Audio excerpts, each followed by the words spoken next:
دا یو اساس و بنیاد ده. نو د کرتوب په دې کې د شفافیت او په دې کې د معیار او د اصولو رعایت دا د شعبې دپاره، د وزارت دپاره، د ادارې دپاره، د نظام دپاره، د هیواد دپاره دا مهم ده. نو په شریعت کې امیر دا مجبور نه ده د خلکو له لوري نه، خو د شریعت له لوري نه بیا ورته هدایات سپارښتنې شته. دی به هم خپل اولویتونه لري او نظامونه هم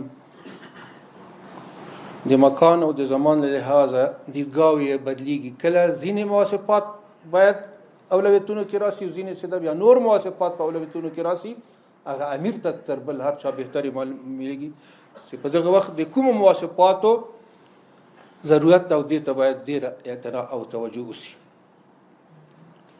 او درېیمه خبره ده چې امیر هم معصوم نه وي، خو داسې خپل تلاشي کړی، مکلفیت یې ادا کړی، نو که په هغه پیمانه باندې یو څوک اهل هم نه ګڼلی کېږي، الله تعالی پکې خیر او برکت واچي. او دویم طرف ته هغه څوک چې باور ور باندې سوی ده او یو ادارې ته لېږلی سوی ده، الحمدلله په شرعي نظام کې لکه موږ او تاسو په اسلامي امارت کې هغه خپل لیوالتیا یې نه وه، خپل حرص یې نه وه، د زور و زر نه دي کارولی، د واسطه او سفارش نه ده کارولی، د امیر مجبور نه ده ګرځولی، او دی چې د له یوې خوا له بلې خوا نه ورته رامخته سوی نه ده، په ناخبرۍ کې دی ولېږلی څه. نو دا یو سبب ده د الله تعالی د نصرتونو او په کار کې د برکتونو د جلب. پیغمبر صلی الله علیه وسلم په دې باندې تصریح کوي ولا تسأل امارها، د مسؤلیت مرتبه او موقف مه غواړئ.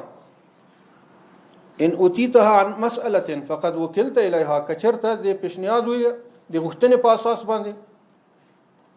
تاسو ته دغه مسؤلیت وسپارلی سو، نو بیا تاسو پوهېږئ مسؤلیت هم د الله تعالی اعانت در سره نشته، دې کې بیا خیر و برکت نشته. وإن أوتيتها عن غير مسألة فقد أعنت عليها، که چېرته د غوښتنې نه بغیر تاسو ته په غاړه کړلی سو دا مسؤلیت، نو بیا د تاسو سره نصرت معاونت ته د الله تعالی لوري، نو دا بیا وړه خبره نه ده، ډېره غټه خبره ده. بیګا ما یو کتاب کوته، نو یو خبره په مخکې راغله د حضرت عمر نه په رابطه باندې دی وایي د اشخاص درې ډوله دي، کامل دون کامل لا شی. یو کامل انسان ده، یو هغه ده چې د کمال مرتبه ته هم درسي، او هغه ده چې هیڅ انسان نه ده. اولنی الذي يستشير الناس فيضم رأيهم الى رأيه، د خپل هم د رای او د نظر څښتن ده،